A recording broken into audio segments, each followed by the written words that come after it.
He slammed his phone face down on the cafe table so hard the coffee jumped in the cup. Nathan Cole, 34, Navy father raising his little girl alone, had just been stood up. Again. One text, 10 words. Something came up. Sorry, maybe another time. That was it.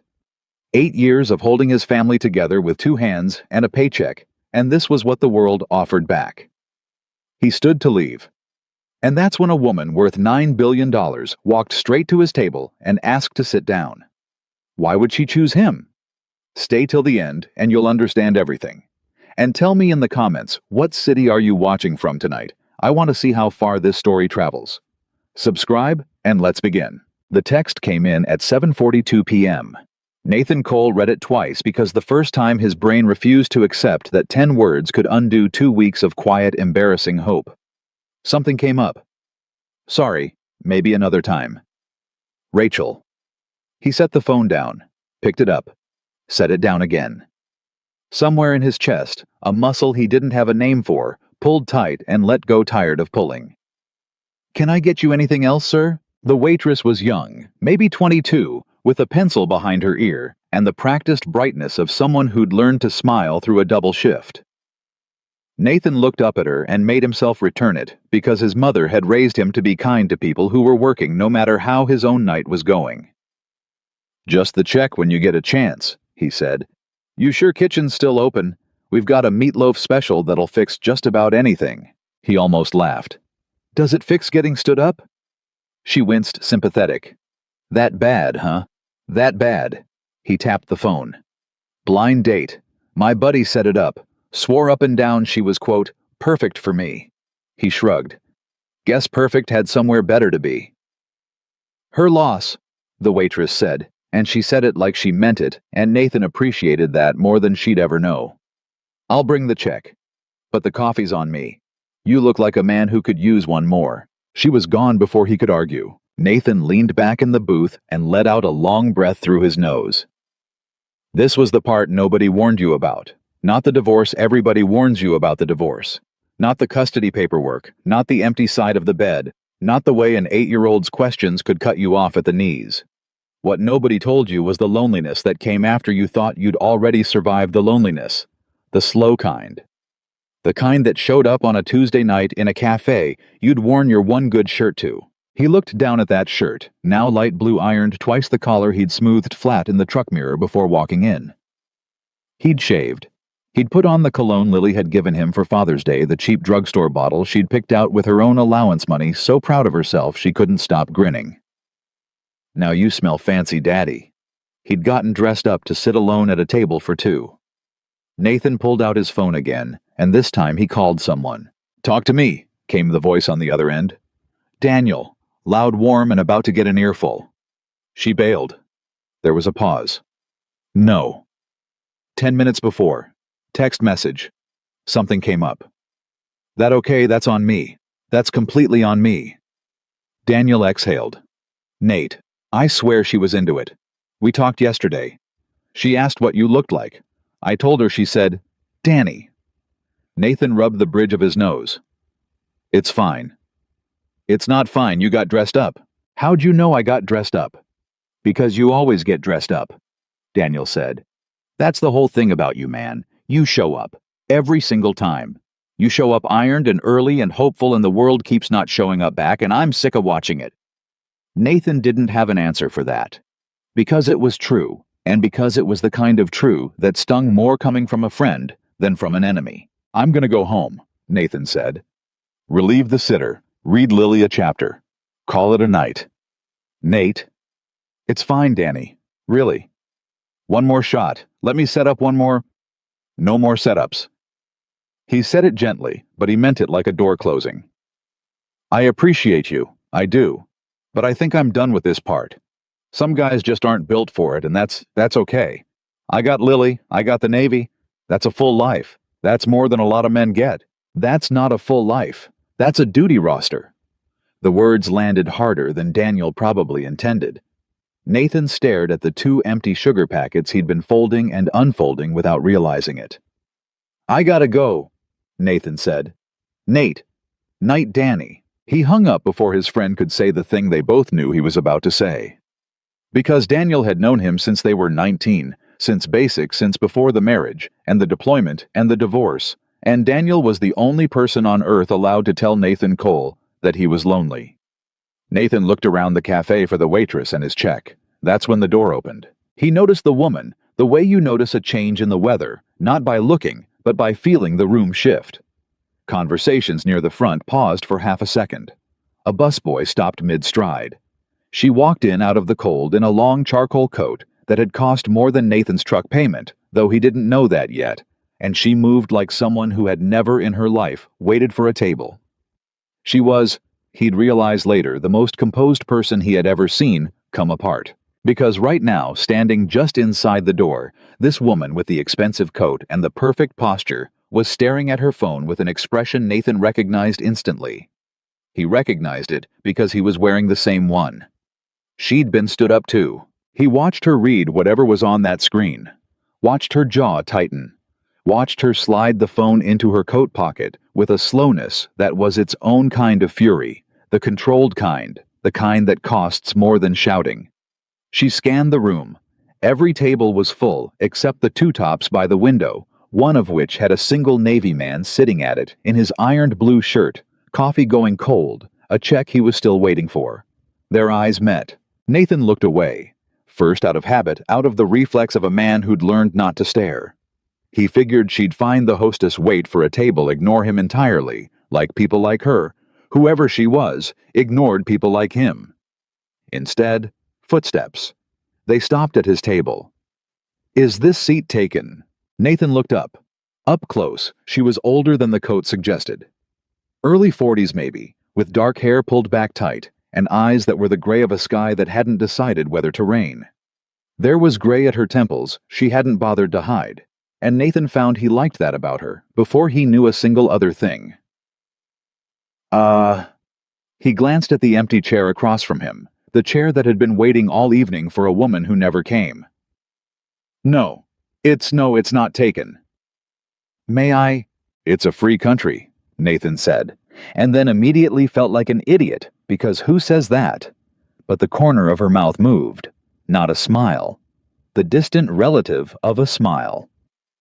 She pulled out the chair and sat coat and all, and set a small clutch on the table with the precision of someone setting down a chess piece. For a moment, neither of them said anything. The waitress appeared, order pad already out, took one look at the newcomer, and her whole posture changed, straighter, more careful. "Can I get you something to drink, ma'am?" "Coffee, black, and whatever he's having, put it on my—" "No," Nathan said quick. "No, you don't have to do that." The woman turned those gray eyes on him. "I didn't ask if I had to." "I've got it," Nathan said. "I invited myself to sit at my own table. It seems only right I pay for it." And there it was, a real one. Just a flicker. The smile got a little closer to arriving. "Fair enough," she said.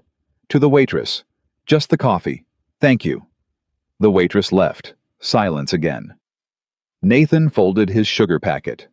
"You're going to ruin that," the woman observed. "Sorry." The sugar packet. "You've folded it into eighths. One more and it tears." Nathan looked down. He unfolded it, set it flat, put his hands in his lap like a scolded kid. "Nervous habit." "What are you nervous about?" "Beautiful woman just sat down across from me who I'm pretty sure could buy this whole cafe and everyone in it. That's a lot of pressure for a Tuesday." She studied him for a long moment. He couldn't read her at all, and he was usually good at reading people the Navy taught you. That taught you to know in 3 seconds whether the man across from you was steady or about to break. But this woman gave him nothing. A locked door. A vault. "You were stood up," she said. It wasn't a question. "What gave it away?" "You're dressed for something you're not doing anymore." She nodded at his collar. "Ironed shirt. You shaved. There's a spot you missed just under the jaw, which means you were rushing, which means it mattered to you. And you've been sitting alone at a 2-person table for—" She glanced at the coffee. "At least 20 minutes, judging by that." Nathan blinked. "You do this professionally?" "In a manner of speaking." She let the vault stay closed. "And I'd know the look anywhere tonight, because I'm wearing it too." The guy who didn't show up. Nathan said carefully. Told me he'd lost track of time. She said it flatly, but Nathan heard everything underneath it. As if my time were something a person could simply misplace. As if I hadn't cleared an evening I do not have to spare. That's a garbage thing to do, Nathan said. For what it's worth. And you? What was your excuse? Something came up. He pulled out his phone, showed her the screen. She read it, and something in her face softened by 1 degree the way ice softens before it melts. You can't see it, but you know it's happening. 10 words, she said. 10 words. Mine used 42. I counted. She almost smiled again. Somehow yours is worse. 10 words means she didn't even try. Yeah, well. Nathan turned the phone over so he didn't have to look at it. I think I'm out of the trying business anyway. This was my buddy talked me into it. I don't do this. The dating thing. Why not? And there it was. The question he'd been dodging all night. The question Daniel kept asking, the question Lily asked in her own quiet child's way when she watched him come home alone. He looked at this stranger, this woman he'd never see again after tonight, and something about that, the safety of a stranger, the freedom of a person who owed you nothing and expected nothing, loosened his tongue. Because I've got an 8-year-old daughter who's already watched one person walk out of her life, Nathan said. And every time I even think about letting someone new, in all I can picture is her at the front door, watching another one leave. And I'd rather be lonely for the rest of my life than do that to her one more time. The woman went very still. The waitress set down the coffee, black steam rising off it, and neither of them touched it. That's the most honest thing anyone said to me in a year, the woman said finally. Sorry. I don't usually dump all that on. Don't apologize. She wrapped both hands around the coffee cup, but didn't drink. Do you know how rare it is to sit across from a person who says a true thing without calculating what it'll get them? She shook her head slowly. Everyone I talk to wants something. Every single person. They smile at me, and I can watch the math happening behind their eyes. What can I get from her? How do I stay useful to her? You, she looked at him. You don't want anything from me. I don't even know who you are, Nathan pointed out. Exactly. I'm Nathan, he said, and put out his hand across the table. Nathan Cole. She looked at his hand. For a strange, suspended second, he thought she wouldn't take it that she'd remembered who she was and what he was and pulled back into the vault. Then she took it. Her handshake was firm, dry, brief. A businessman's handshake in a woman's hand. Evelyn, she said. Evelyn what? Just Evelyn, for tonight. She held his gaze. Is that all right? Just for tonight, I'd like to be a woman who was stood up in a cafe. Not a small, tight gesture at herself, the coat, the whole apparatus of whoever she really was, not the rest of it. Nathan didn't understand yet what the rest of it meant. But he understood the wanting behind it. He understood better than almost anyone alive the desire to be just for 1 hour, simply a person and not a role. Evelyn, he said, nice to meet you, rough night. And this time, finally, she smiled all the way. It changed her whole face. It made her look 10 years younger and about 1,000 years more tired at the same time. You have no idea, she said. They talked. Nathan couldn't have told you afterward how the next hour disappeared. It went the way good conversations go. One thing led to another. A joke unlocked a story unlocked a confession, and the 2 coffees went cold and got replaced, and went cold again, while a Navy single father and a woman named Just Evelyn leaned across a 2-person table and forgot the rest of the world was in the room. She asked about Lily. Nathan didn't usually talk about Lily to strangers. Lily was the most precious thing he had, and you don't hand precious things to people you don't know.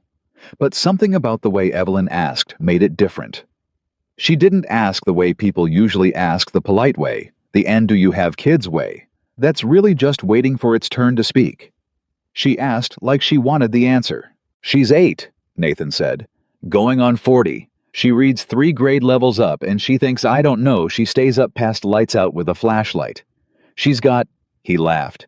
She's got this thing where she organizes her stuffed animals by height every single night, tallest to shortest. And if I put one back in the wrong spot, she notices, every time. She sounds like a person who likes order in a world that hasn't given her much. Nathan's smile faltered. Yeah, he said quietly. Yeah, that's exactly it, actually. Her mother left when Lily was 5. He turned his cup a quarter turn on the table. Wasn't a fight, wasn't dramatic. She just decided this wasn't the life she wanted, and I get it in a way. Military spouse deployments, never enough money, a kid who needed everything. It's a lot. It broke a lot of marriages, ours included. He paused. But you don't get to unchoose a kid. That's the part I can't. She calls twice a year, birthday and Christmas. Lily lights up like the 4th of July for about 10 minutes, and then she's got that dead phone in her hand, and I'm the one who... He stopped. You're the one who's there, Evelyn finished. I'm the one who's there. That's not nothing, Nathan. Feels like nothing some days. Feels like... He shook his head. You do everything right. You show up, you provide, you never miss a school play. You learn to braid hair off a YouTube video at midnight because she's got picture day, and I'll be damned if my kid's going to picture day looking like nobody loves her. And it's still not enough because there's a hole shaped like her mother, and I can't fill it no matter how many braids I learn. Evelyn was quiet for a moment. You learn to braid hair, she said, off a video, at midnight. Terrible at it. First month she looked like she'd been in a windstorm. That, Evelyn said, is the most impressive thing I've heard all year.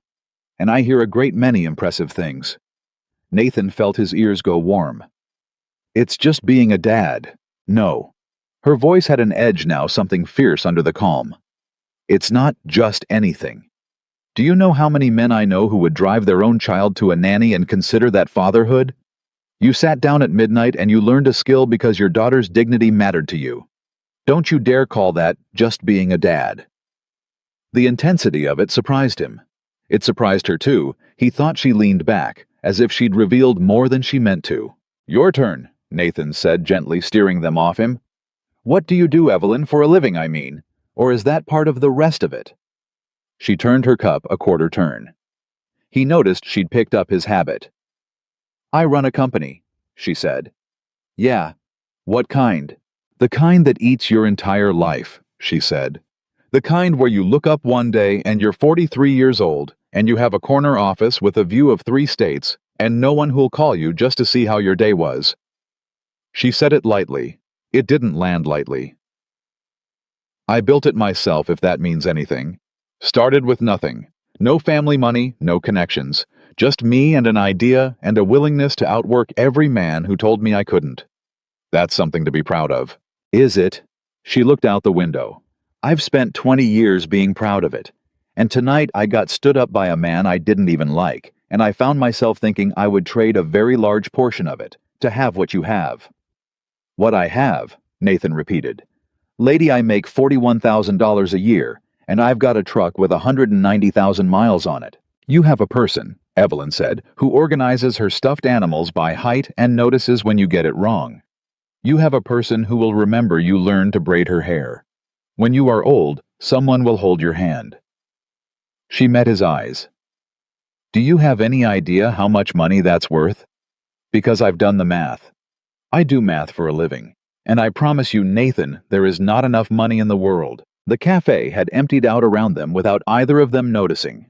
The waitress was wiping down tables, throwing the occasional glance their way, not to hurry them, but Nathan thought almost like she was rooting for them.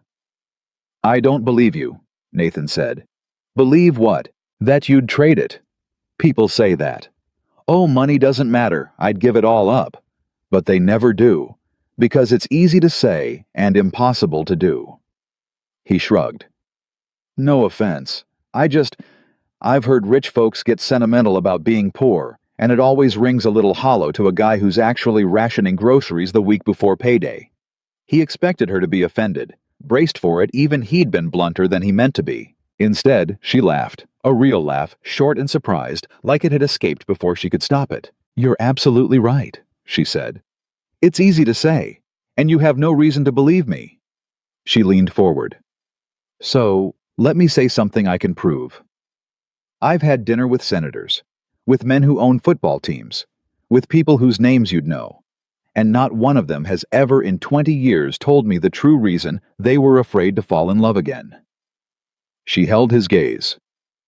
You told a total stranger in the first 10 minutes, and that's why I asked to sit down. I saw you across this room folding a sugar packet into eighths, dressed up for a woman who didn't come, and I thought that's a real one. I haven't seen a real one in years. Nathan didn't know what to say to that, so he said the honest thing, which was becoming a habit around her. I'm glad your date bailed, he said. Her eyebrows went up. That came out wrong, he said quickly. I mean, I'm sorry he was a jerk, but if he hadn't been, we wouldn't be. He gestured helplessly at the table, the cold coffees, the empty room. This is the best night I've had in a real long time, Evelyn, and I got stood up to get it. So, I'm glad, selfishly. Something moved across her face that he couldn't name. It might have been the vault opening just a crack. I'm glad too, she said quietly. The waitress finally came over, apologetic. I'm so sorry, folks, we close at 10 and it's... Nathan looked at his watch and startled. It's 10:15. I'm so sorry He was already reaching for his wallet. We kept you late, I'm sorry. You didn't keep me, the waitress said, and smiled at the two of them in a way that made Nathan suddenly unaccountably shy. Honestly, it was kind of nice. It was nice. Nathan put down 2 20s for 2 coffees and waved off the change, which was a small extravagance he'd feel in his budget on Thursday, and did not regret at all. He helped Evelyn with her chair, out of a reflex his mother had drilled into him, and she let him, and they walked out into the cold together. The parking lot was nearly empty. His truck sat under a flickering light, honest and battered. Some distance away at the curb, a black car idled, the kind of car with a driver in it, engine running, waiting. Nathan looked at it, then at her, and a small understanding began to form about exactly how large the rest of it might be. That yours? He asked, nodding at the car. Evelyn followed his gaze. Something guarded came back into her posture. Yes. Driver and everything. Nathan. It's okay. He put his hands up. You don't have to explain. You said just Evelyn for tonight, and it's still tonight, so. He smiled. You're just Evelyn who's got a real nice ride. The relief on her face was so raw it embarrassed him to have caused it. She wasn't used to this, he understood. She wasn't used to being let off the hook. She was used to the math starting the second people saw the car. They stood there a moment in the cold, neither one wanting to be the first to end it. This was... Evelyn started. Yeah, Nathan said. It was. I don't... She stopped. Recalibrated. For all her composure, for all her senators and football teams, she looked in that moment exactly as unsure as any person standing in a parking lot at 10:30, not knowing how to say goodbye. I don't do this. I want to be clear. I don't sit down at strangers' tables. I don't tell strangers the true reasons for anything. Tonight was an aberration. I want you to know that. Okay, Nathan said. So I don't quite know the protocol for what happens now. Nathan thought about it. He thought about Lily asleep at home with the sitter, about the truck with 190,000 miles, about the enormous idling car and the driver inside it, about the impossible arithmetic of a Navy man's $41,000 and whatever number Evelyn's life added up to. He thought about how every reasonable part of his brain was telling him this was a one-night miracle, a fluke, a beautiful thing that had happened once and could not happen twice. And that the smart move, the disciplined move, the move that protected an 8-year-old girl who'd already watched enough people leave, was to shake her hand. Thank her for a lovely evening and let her get in that black car and drive back into a world he'd never be able to follow her into. He thought about all of that, and then he heard Daniel's voice in his head. That's the whole thing about you. You show up, every single time. There's a cafe, Nathan said. This one, I mean. It's Tuesday. I've got Tuesdays free Lily's at her grandma's. Tuesday nights my mom takes her, gives me a break I never use. He swallowed. I'll be here next Tuesday, same time, 7 o'clock, same table if I can get it. Evelyn went still. I'm not asking you to come, Nathan said quickly. I know how it sounds. I know what I am. And I've got a pretty good guess what you are, and those two things don't usually end up at the same cafe. So I'm not asking. I'm telling you where I'll be. In case. He shrugged, and it cost him something. That shrug the pretending it didn't matter. In case just Evelyn ever wants a coffee with a guy who doesn't want anything from her. For a long moment she said nothing. The wind picked up. Somewhere the black car's engine hummed patient expensive, a whole other life waiting to reclaim her. Next Tuesday, Evelyn said. Next Tuesday. 7 o'clock. Same table, Nathan said. If I can get it. She looked at him. Really looked the way she'd looked at him when she was reading the ironed shirt and the missed spot on his jaw, and Nathan had the distinct feeling of being seen fully in a way he wasn't sure he'd been seen in years, maybe not since before the divorce, maybe not ever. I make no promises, Evelyn said. I'm not asking for any. My life is complicated, in ways you don't understand yet, in ways that might... She stopped herself. It's complicated. Most good things are, Nathan said. That's what my grandfather used to say. Anything worth having is complicated. Simple things are cheap. Evelyn let out a breath that fogged in the cold air. And she smiled, not the distant smile, not the businessman's smile, but the one that had shown up an hour ago and changed her whole face. Your grandfather was a wise man. He was a plumber, Nathan said. But yeah, he was. She laughed again. And then, before he understood it was happening, she stepped forward and did something that clearly startled her, as much as it startled him. She reached out and briefly, lightly squeezed his forearm. Just for a second. Then she pulled her hand back like she'd touched a stove. Good night, Nathan Cole, she said. Good night, Evelyn. She turned and walked toward the black car. The driver was out before she reached it, opening the door. And just before she got in, she stopped and turned back. For what it's worth, she called across the parking lot, your daughter is very lucky. And then she was gone into the car. Into the dark, into the other life, and the taillights pulled away. And left Nathan Cole standing alone under a flickering light beside a truck with 190,000 miles on it, in his ironed blue shirt that still smelled faintly of a Father's Day cologne his 8-year-old had picked out with her own money. He should have felt foolish. A part of him did the part that had done the arithmetic that knew what he was and what she was and how those numbers never balanced. But the bigger part of him driving home through the empty streets kept thinking about one thing. Not the coat, not the car, not the driver or the corner office with the view of 3 states. You don't want anything from me. She'd said it like it was the rarest thing in the world. She'd said it like a woman dying of thirst, describing water. Nathan pulled into his driveway, killed the engine and sat there in the dark for a minute before he went in. Inside, the sitter reported that Lily had gone down easy, only 1 glass of water delay tactic, and Nathan paid her and thanked her and locked the door behind her. Then he went and stood in the doorway of his daughter's room, the way he did every night, and watched her sleep. Her stuffed animals were lined up on the shelf beside her bed, tallest to shortest, every one in its place. Order in a world that hadn't given her much. Nathan pulled her blanket up over her shoulder, and she stirred and murmured something that wasn't quite a word and settled again. Night, baby, he whispered.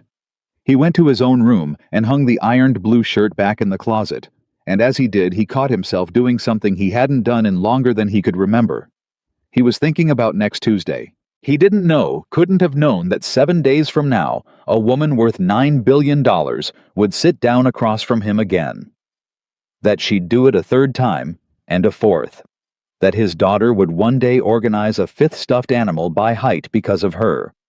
That a photograph would eventually run in every newspaper in the country, under a headline that would turn his quiet life inside out. That he would have to choose before it was all over between the only kind of pride he'd ever known and the only kind of love he'd ever wanted. He didn't know any of that yet. Tonight, Nathan Cole only knew this, that he'd gotten dressed up to eat alone, that a stranger had asked to sit down, and that for 1 hour in a closing cafe, 2 of the loneliest people in America had forgotten they were lonely at all. He turned off the light. And for the first time in 3 years, Nathan Cole fell asleep smiling. He almost didn't go. Tuesday came the way Tuesdays do, gray and ordinary, and by 6 o'clock, Nathan Cole had talked himself out of the whole thing twice. He stood in his kitchen in his work clothes, phone in hand, and stared at the number he'd typed into his own head all week, 7 o'clock, same table, if I can get it, and thought about all the reasons a man his age should know better. "You're doing the thing again," Daniel said on the other end of the line. "What thing?" "The thing where you think yourself out of your own life." Daniel had called to check in the way he did, and Nathan had made the mistake of telling him about the woman named Evelyn. "You met a woman who sat down at your table and talked to you for 3 hours. 2. And made you feel like a human being for the first time since the divorce, and now you're standing in your kitchen finding reasons not to go see if she shows up. That thing." "She's not gonna show, Danny." "Then go find out." "She's out of my league. You should have seen the car. She had a driver. People with drivers don't come back to some diner to have coffee with a guy who—" "Nate," Daniel's voice cut through, "you show up. It's the only thing you know how to do. So go show up, and if she's not there, you're out $4 and a Tuesday night. But if she is there—" He let it hang. "You gonna let the car scare you off? You did 2 tours. You're scared of a Cadillac." Nathan looked at the clock. 6:14. "I hate that you're right about me," he said. "It's my only gift." He got there at 6:52. The same table by the window was open. He'd half hoped it wouldn't be, so he'd have an excuse, and he sat down in it and ordered a coffee he didn't want and watched the door. 7 came. The door didn't open. 7:04. A couple came in, not her. A couple came. 7:11. Nathan told himself he'd give it till 7:30, and then he'd go home and read Lily a chapter of the book they were on, and this would just be a nice thing that happened once, a story he'd tell himself when he was old, the night a beautiful stranger sat down and reminded him he was still a person. That would be enough. It would have to be. 7:19. He'd folded a sugar packet into eighths without noticing. At 7:23, the door opened and Evelyn walked in, and Nathan's whole chest did something complicated. She spotted him immediately, crossed the room, and sat down across from him with none of the hesitation from the week before. But her jaw was tight, and there was something coiled about her, and before he could even say hello, she said, "I want to apologize. I'm late." "You're here," Nathan said. "That's the part that counts. I nearly wasn't. I had a call run over. I had every reason to send my assistant to cancel." She set her clutch on the table with that chess piece precision he remembered. "And then I realized I didn't have a way to reach you. No number, no last well, no way. And I found myself in the back of a car telling my driver to break several traffic laws because the idea of you sitting here at this table thinking I'd stood you up was—" She stopped, pressed her lips together. "It was intolerable to me, the image of it. So, I'm sorry I'm late." Nathan sat with that for a second. "You broke traffic laws," he said, "so I wouldn't feel stood up." "Yes." "By a stranger you met once." "Apparently." She looked almost annoyed at herself. "I've spent all week trying to understand it. I make decisions involving very large sums. Nathan and I make them without losing sleep. And I have lost sleep over a Navy man in an ironed shirt, and I do not know what to do about it." The waitress came, the same one from last week, and her face lit up when she saw the two of them. "You came back," she said, delighted. And Nathan realized she meant both of them, that she'd been wondering all week, too. "Coffee black?" she asked Evelyn. "You remembered." "You two were kind of the highlight of my month," the waitress admitted, and disappeared before either of them could be embarrassed about it. "So," Nathan said, "how was your week, Evelyn with the driver?" She almost smiled. "Exhausting. Yours?" "Lily got in trouble at school. That got her full attention." "What happened?" "There's a boy in her class, Marcus. Big kid mean streak, been picking on this little girl who's new, doesn't speak much English yet." Nathan turned his cup a quarter turn. "Lily told him to knock it off. He didn't. So my 8-year-old walked up to a kid twice her size and stepped between them and told him he'd have to go through her first." Evelyn's eyebrows rose. "Teacher called me in," Nathan went on. "Confrontational behavior. Wanted me to talk to her about using her words." He shook his head. "And I sat there in that little chair they make you sit in, and I'm supposed to be the responsible dad nodding along, and all I could think was, that's my girl. She used her words. Her words were, go through me first." What did you tell her? Evelyn asked. When you got home. I told her I was proud of her. Nathan met her eyes. And then I told her that standing between a bully and somebody smaller is the bravest thing a person can do, and that she should always do it, and that I'd back her up every single time, but that next time maybe she could go get a teacher first so she doesn't get suspended, because Daddy needs her to graduate the 3rd grade. Evelyn laughed that surprised, escaped laugh he'd heard once before and had thought about all week. She sounds, Evelyn said, like the finest person I've never met. She is. Nathan's face softened. She really is. I was a bit like that, Evelyn said, and it came out before she seemed to decide to say it. When I was small, I got in trouble for there was a girl whose family couldn't afford lunch, and I started. I would take extra and leave it where she'd find it so she wouldn't have to ask. And a teacher decided I was stealing food and made an example of me in front of the whole class. She turned her own cup a quarter turn, unconsciously mirroring him. I never told anyone why. I just took the punishment. I remember thinking if I explain it, they'll stop the girl from getting the food. So I let them call me a thief. Nathan stared at her. That's the first time you've told me a true thing about being young, he said quietly. I suppose it is. Why'd you let them call you a thief? Evelyn considered the question with the seriousness she seemed to bring to everything. Because being called a thief cost me nothing I couldn't afford, she said finally. And her going hungry cost her something she couldn't. Even at 8, I could do that math. Something crossed her face. It's the same math your daughter did, isn't it? In front of the bully. What can I afford to lose, and what can't they? Yeah, Nathan said. And something warm and strange moved through him, the feeling of 2 puzzle pieces you didn't know were part of the same picture. Yeah, that's exactly it. They looked at each other across the table for a moment too long. The waitress set down Evelyn's coffee, and sensing something retreated without a word. That was the night the thing between them stopped being an accident and became a decision. Neither of them said so. But when Evelyn stood to leave 2 hours later, she took a pen from her clutch and wrote a number on a napkin and slid it across the table. That's not the office, she said. That's not my assistant. That's me. So that next time a call runs over, I can tell you I'll be late instead of leaving you here folding sugar packets.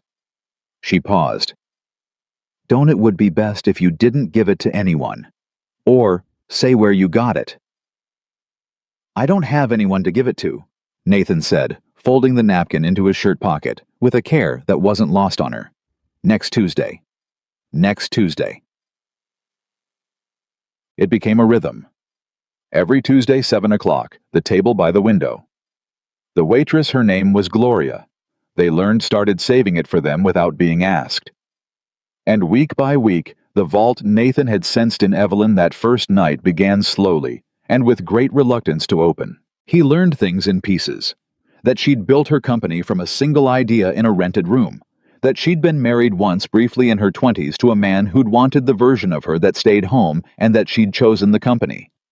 That she regretted almost nothing and one thing enormously, and wouldn't tell him yet what the one thing was. He learned that she was beneath the composure, funny, dry as a bone mean about the right people, and capable of making him laugh so hard he had to put his coffee down. She learned things too, that his mother lived 20 minutes away and took Lily on Tuesdays and had opinions about everything. That he'd wanted to be a mechanic before he'd joined the Navy, that he still fixed his own truck, that his hands knew engines the way some men's hands knew nothing. That he sang to Lily when she couldn't sleep badly on purpose, because the badness made her laugh, and the laughing made her sleepy. Sing me one, Evelyn demanded 5 or 6 Tuesdays in. Absolutely not. You sing to your daughter. You can sing to me. You're a grown woman with a driver, and I have never once in my life been sung to. She said it lightly, but there it was again, the thing underneath. Not once. Not by anyone. Nathan looked at her. And then quietly, absurdly, in a closing cafe over cold coffee, he sang her 8 bars of an old song his grandfather used to sing off-key on purpose, and Evelyn Hartwell. CEO, builder of empires, woman worth a number. Nathan still didn't know. Put her hand over her mouth and laughed, until her eyes went bright, and then the bright turned into something else, something that wasn't laughing at all. And she looked away out the window fast, so he wouldn't see it. That, she said when she'd composed herself, was genuinely terrible. Told you. It was the nicest thing anyone's done for me in a decade. She was still looking out the window. You have no idea. You have absolutely no idea, Nathan. So tell me, he said. The one thing you regret. You said there was one thing. Tell me. She was quiet for a long moment. I never had a child, she said. I told myself for 20 years it was a choice, that I'd chosen the company. And it was a choice right up until it wasn't one anymore, until my body made the choice for me. And I realized I'd been telling myself I was choosing, when really I'd just been putting it off, assuming there'd be time. There's always more time until suddenly there's a board meeting on the calendar for a Tuesday you thought was free. She looked back at him. That's the one thing. I built something that will outlive me, and I have no one to leave it to who'll care that it was mine. Nathan didn't say he was sorry. He'd learned she hated that. He said the true thing instead. You'd have been a hell of a mother. Evelyn's composure cracked just slightly at one corner. You can't know that. I can, actually. He leaned forward. You know how I know, because you took the punishment for the hungry girl. Because you did the math at 8 years old about what you could afford to lose. That's the whole job, Evelyn. That's the entire job of being a parent, figuring out what you can afford to lose so your kid doesn't have to lose anything. You've had it in you the whole time. You just aimed it at a company instead of a person. She stared at him. For a second, he thought he'd gone too far. Then she said very quietly, I would like to meet her, your daughter. If only, if you thought it was wise. I understand entirely if you don't. She's the most important thing in your life, and I'm a woman you meet on Tuesdays. But I would like to. Someday. If. And that was the question, wasn't it? Because Nathan had a rule, and the rule was iron, and the rule was that no one met Lily. Not the woman from the base gym who'd flirted with him for a month. Not the divorced mom from Lily's school who'd made her interest clear. No one. Because Lily had watched one person walk out the front door, and Nathan had promised himself, swore it the way he swore oaths permanently, that she would never again get attached to someone who might leave. He'd known Evelyn Hartwell for 6 Tuesdays. By every rule he'd ever made, the answer was no. Give me a little time, Nathan said. It's not about you. It's about her. She only gets so many people. I have to be careful who I... You don't have to explain, Evelyn said quickly. Truly, that you'd even consider it is more than I... She stopped. Take all the time you need. She comes first. That's exactly as it should be. And the fact that she said that she put his daughter first without being asked, that she understood the rule without needing it explained, was, Nathan would think later, the exact moment he stopped being able to pretend this was just coffee. Yeah, he introduced them a month later, and he did it the careful way, the way you'd introduce anything precious to anything unknown, slowly in daylight in a public place with an escape hatch, the park, a Saturday. Nathan told Lily only that they were going to meet his friend, a lady he'd met, that she was nice, that Lily didn't have to like her, and could tell Daddy anything she felt afterward, and Daddy would listen. He'd rehearsed a dozen ways for it to go wrong. Lily could be shy, could be cold, could sense the stakes and freeze up. Evelyn could be stiff, could talk to an 8-year-old like a shareholder, could be one of those adults who didn't know how to bend down to a child's level. None of the things he'd rehearsed for happened. What happened was that Evelyn Hartwell, worth $9 billion, got down on the ground in slacks that cost more than Nathan's monthly rent and asked Lily Cole a single question. Your dad tells me you organize your animals by height. Show me how you'd rank these. And she produced from her bag a small handful of little carved wooden animals, a giraffe and an elephant and a mouse and a bear that she'd clearly bought for exactly this purpose. And Lily, who was cautious with strangers, who took her time, who did the math on people the way her father did, looked at the animals, and then looked at Evelyn and made her decision on the spot. You'd put the giraffe first, Lily said, taking the animals 'cause he's tallest, but that's wrong. Is it? Evelyn said gravely. You gotta measure the legs. Lily lined them up. 'Cause the bear's sitting down, but if he stood up, he'd be taller than the giraffe's neck, 'cause the neck doesn't count, it's just neck. She looked up. Neck's not height. Neck's neck. Nathan watched Evelyn Hartwell receive this information with the total seriousness of a woman being briefed on a hostile takeover. Neck is not height, Evelyn repeated. I've been doing it wrong my entire life."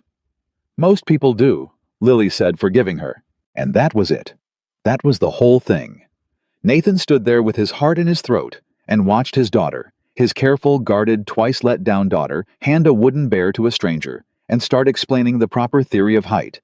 And he had to turn away for a second and look at the trees, because a father who'd learned to braid hair off a midnight video was not about to cry in a public park. They fed the ducks. Lily narrated the entire social hierarchy of the pond. Evelyn asked follow-up questions like it was the most important information she'd received all year, and Nathan slowly came to understand that she wasn't pretending that this was the same intensity she brought to everything. The same total attention only aimed now at a child, and that Lily could feel it the way kids can always feel when an adult is actually there and not just standing there. At one point, Lily ran ahead to look at a dog, and Evelyn came to stand beside Nathan, and neither of them said anything for a moment. "She's extraordinary," Evelyn said finally, and her voice wasn't quite steady. "Nathan, I understand now. Everything you said. I understand why you keep her so carefully. I'd guard her with my life, and I've known her for 40 minutes. "You did good," Nathan said. "With the animals. That was how'd you know to do that?" "I didn't know it would work. I only knew that if a child organizes her world by height, then height is the language, and if you want to talk to someone, you speak their language." She watched Lily crouch to greet the dog. "It's the same in business, actually. You find what someone loves, and you learn to speak it. I've never used it for something that mattered before." "This matters." Evelyn turned and looked at him, and the vault was all the way open now. No locks, no distance, nothing between them but the truth. "Nathan," she said, "I have been alone for 20 years and told myself it was the price of the life I wanted. And I have spent 6 Tuesdays with a Navy man and 1 Saturday with his daughter. And I am standing in a public park watching an 8-year-old explain ducks, and I have never in my life wanted anything the way I want to be allowed to keep doing this." Her voice dropped. "That terrifies me, because I know what I am, and I know what my life is, and I know that wanting things you can't keep is how people like me get destroyed. And I want it anyway. So yes, it matters. It's the only thing that's mattered in longer than I can say." Nathan didn't kiss her. Not there, not with Lily 30 feet away. But he took her hand, and she let him, and they stood there holding hands, watching his daughter make friends with a stranger's dog. And for a moment, the enormous gap between a $41,000 Navy salary and a $9 billion empire simply didn't exist, because there is no currency. For a moment like that, no exchange rate, nothing to convert. "Can she come to my birthday?" Lily asked on the drive home. "Evelyn, can she? It's in 3 weeks and I want her to come." Nathan glanced in the rear view. "You liked her, huh?" "She listens," Lily said with the devastating simplicity of a child. "Most grown-ups pretend to listen. She actually does it." A pause. "And she got the animals. But her theory of height is wrong, and I have to keep teaching her." Nathan laughed. "Yeah," he said, and his voice was thick. "Yeah, baby. She can come to your birthday." But the gap didn't disappear just because they wanted it to. It only went quiet for a while, and quiet is not the same as gone. Nathan started to notice things. Small things at first. The Tuesday Evelyn arrived 40 minutes late, apologizing, her phone lighting up on the table the entire time with a name he couldn't read. The Tuesday she took a call in the parking lot for 20 minutes while he waited and came back gray-faced saying only, "A situation. In Singapore. It's handled." The Tuesday she didn't come at all and texted him a single line, "Cannot make it. I'm so sorry. I'll explain." E and Nathan sat at the table alone with Gloria, refilling his coffee and pretending not to notice, and understood for the first time viscerally that Evelyn's world could reach out at any moment and simply take her. "You're quiet tonight," Evelyn said the Tuesday after the one she'd missed. She'd come with an armful of apology and a story about a factory and a regulator and a deal that could have collapsed, and Nathan had listened, and it was all true, and none of it was the point. "I'm okay. You're not. You've folded that napkin into eighths." She reached across and gently took it from him and set it flat. "Talk to me." We tell each other true things. That's the entire thing we do. So tell me." Nathan looked at her for a long moment. "Lily asked about you," he said. "This morning. She asked when she gets to see you again, and I said soon. And she asked if soon meant Tuesday, or soon meant real soon, and I didn't have an answer." He turned his cup. "And then she asked me something else, and I've been carrying it around all day, and I don't know what to do with it." "What did she ask?" Nathan met her eyes. "She asked if you were going to stay," he said. "Not in those words. She's 8, she doesn't. She asked, 'Does Evelyn have to go away a lot for her job?' And I said yes sometimes, and she got real quiet, and then she said—" His voice caught. He steadied it. "She said Mom had to go away a lot too, for her job." Evelyn went very still. "Her mother didn't have a job," Nathan said quietly. "Not really. Not one that took her away. That's the story Lily built at 5, because the truth was too big. She had to go for her job. It's how a kid makes it not her fault. And now she's watching a woman she's starting to love get pulled away by phone calls and Singapore and situations that get handled, and in her head—" He stopped. "In her head, Evelyn, I think she's starting to write the same story. Evelyn has to go for her job. And I swore to that little girl in my heart the day her mother left that I would never let her love someone who might—" He couldn't finish it. Evelyn's hands had gone white around her coffee cup. "I would never leave her," she said, and her voice was low and fierce and shaking. "Nathan, I would never—" "You wouldn't mean to," Nathan said, and it came out gentler than he felt. "That's the thing. Her mother didn't wake up one day and decide to break a 5-year-old's heart. The life got bigger than the love. That's how it happens. Nobody chooses it. The life just gets bigger one Singapore at a time until one day the phone rings during her birthday, and you take the call because you have to, because 10,000 people's jobs depend on you taking that call, and Lily watches you walk out to the parking lot, and something in her closes up, and it never opens again." He shook his head. "I've seen it happen to her once. I'd cut off my own arm before I'd watch it happen twice." The cafe was quiet around them. Gloria had gone to the back. It was just the two of them, and the thing that had been waiting under the surface for 6 weeks finally up in the light where they had to look at it. "So, what are you saying?" Evelyn said. Her composure was a wall now, but Nathan could see the cracks in it, could see how much it was costing her to hold. "Are you saying we stop? That I don't come? That this was lovely, and now it's over before it—" She stopped. Her jaw worked. "Is that what you're saying to me, Nathan?" "No," Nathan said. "Then what?" "I'm saying I'm scared." He put both his hands flat on the table the way he did when he needed to be honest and steady at the same time. "I'm saying I met a woman on a Tuesday, and now she's in my daughter's birthday plans, and my kid is starting to write dangerous stories in her head, and I'm a disciplined man. Evelyn, I plan for everything, and I don't have a plan for this. That's what I'm saying. I'm not saying stop. God help me, I don't want to stop." He looked up at her. "I'm saying I don't know how to do this without one of us getting hurt, and the one I care about getting hurt is 8 years old and organizes her animals by height, so the world will hold still, and I need you to understand what you're walking into before you walk any further into it. Because if you come to that birthday, Evelyn, if you come and she hands you a bigger piece of her heart, and then Singapore takes you—" He shook his head slowly. "I can't undo that for her. I've tried. You can't undo it. It just becomes part of who they are." For a long time, Evelyn said nothing. She looked down at her hands, at the cup, at the flattened napkin. And when she finally spoke, her voice was different, quieter, stripped of every wall, a voice Nathan had never heard from her, the voice of the 8-year-old who'd let them call her a thief. "No one has ever," she said, "asked me to choose them over the company. In 20 years. Not my husband. He asked me to choose him, which is different, which is about his pride. No one has ever sat across from me and said, 'Choose this child. Choose showing up. Choose being smaller so someone else can be safe.'" She looked up, and her eyes were wet, and she did not look away this time.